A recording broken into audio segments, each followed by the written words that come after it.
BBC News et d'autres grandes chaînes américaines ont attribué à Bernie Sanders 71% des voix à Hawaï, contre 29% à l'ancienne secrétaire de TAT. Mais cette triple victoire ne permet toujours pas au sénateur de rattraper sa rivale dans la course pour l'investiture à la Maison-Blanche. Les démocrates se prononçaient samedi lors de caucus, des réunions d'électeurs qui se tiennent à bulletin secret à Hawaï, mais ouvertement en Alaska et dans le TAT de Washington. Les républicains n'ont pas voté samedi. Le TAT de Washington, dans le nord-ouest du pays près de la frontière canadienne, était le gros morceau de la journée avec 101 délégués en jeu pour la primaire démocrate. Les électeurs ont voté de 10h locales, 17h GMT à midi. Les résultats préliminaires donnés par les chaînes CNN et MSNBC donnaient le sénateur du Vermont largement en tête à plus de 73% des voix dans le caucus de le TAT de Washington.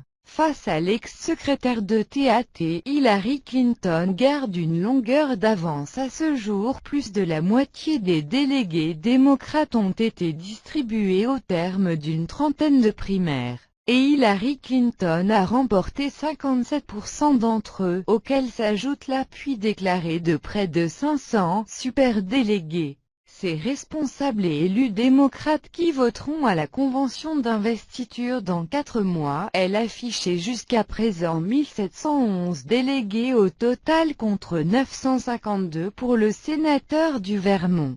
Selon l'estimation de CNN, 2383 requis pour l'investiture. Pour rattraper et surpasser Hillary Clinton, Bernie Sanders devra remporter les primaires restantes avec de très fortes majorités. Il a certes obtenu près de 80% des voix dans plusieurs petits États, mais de grands États à venir lui sont défavorables: New York, Pennsylvanie, Maryland en avril. Les semaines à venir seront relativement calmes. Des primaires auront lieu le 5 avril, Wisconsin, et le 9 avril, Wyoming, avant les grands rendez-vous de New York, 19 avril, et d'un nouveau super mardi, le 26 avril dans 5 États. La convention d'investiture se tiendra à Philadelphie fin juillet.